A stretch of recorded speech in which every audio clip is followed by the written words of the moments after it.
My name is Chris and you are watching Backyard Gardening. Today we are going to build a island retaining wall brick in the yard, which means it's not connected. It's an island in the middle of the sod of retaining wall bricks. It'll be a raised bed. I've drawn out my markings on the soil using spray paint and some bricks, which you'll see in a second. And what I'm going to do first is I'm going to cut the sod with this sod cutting tool so that it is easier for me to remove.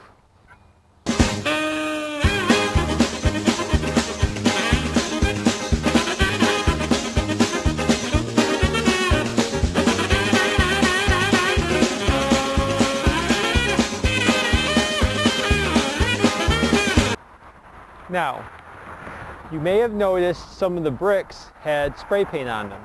That is because to find my shape, I laid the bricks on the sod so that I knew how big to dig.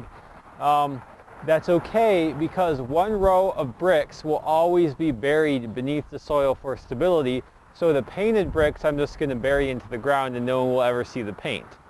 So once you have your sod cut, and that sod cutting is an optional step, but I highly recommend it because sod busting is not a lot of fun if you don't do that first.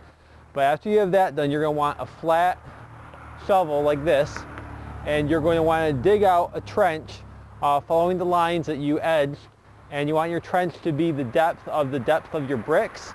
So if your bricks are 8 inches high, you want an 8-inch trench, or if they're 4 inches high, you want a 4-inch trench. So the trench is deep enough to contain one row of bricks. And you want to use a flat shovel, not a pointed shovel, so that the bottom of your trench is flat, which is absolutely important for your bricks to be level. I'm just going to start digging now and put the sod into a wheelbarrow.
So I have dug out the sod and then went around with a hoe and I squared off and leveled off the bottom roughly, and I carried out any loose soil as well. And now we are ready to add this bricks. And you might be wondering, shouldn't I level it more?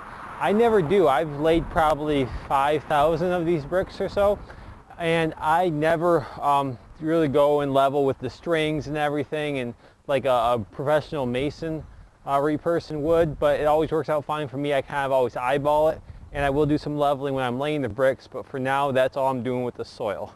You know, I have pretty clay soil, so I just tamp it down with my foot and I call it good. Eyeball level it and tamp it. So now I will lay the first course of bricks, and as you watch me lay the first course of bricks, notice I am first putting down landscape fabric with the excess going towards the middle of the bed. And then I am using a level as I go along, and if I need to raise or lower a brick, I add some dirt or remove some dirt with a trowel. Very simple to do. First course is the hardest, but it's still not that hard.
first course is lead, and that is actually the hardest part. Everything else is easy once the first course is in because we leveled it.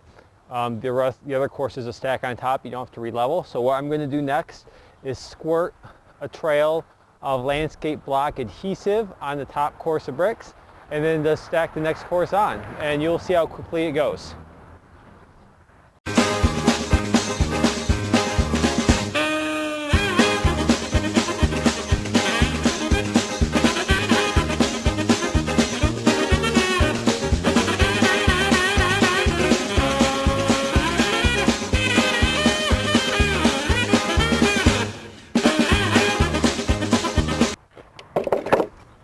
Well, I had a bit of a problem because there's a gap. So what we have to do is we have to cut an edge off the stone to fill in the remainder because there wasn't room for a full brick.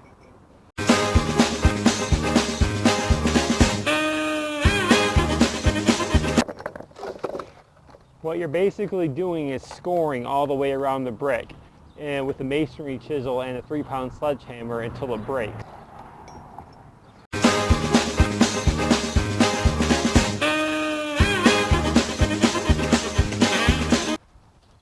There you go.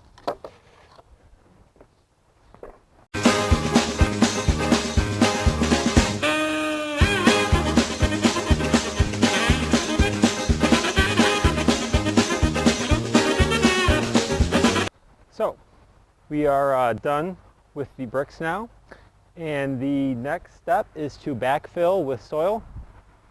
What I'm going to do first is put down a layer of newspaper. The newspaper will smother the grass, and that will stop any grass or weeds from coming up. You don't actually have to dig up or kill the grass, just put newspaper on top. It's biodegradable, and then put the soil on top of the newspaper. So that's what we'll do now, is backfill.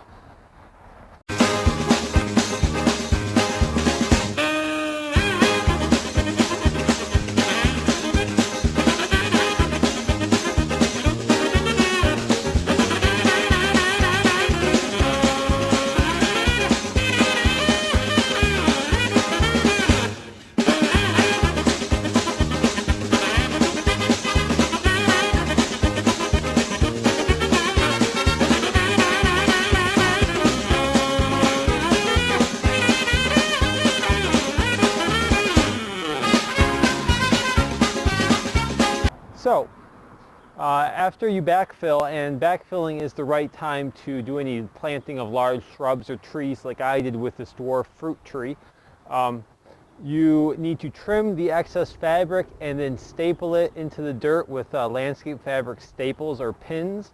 And after that's done, all you have to do is add the mulch.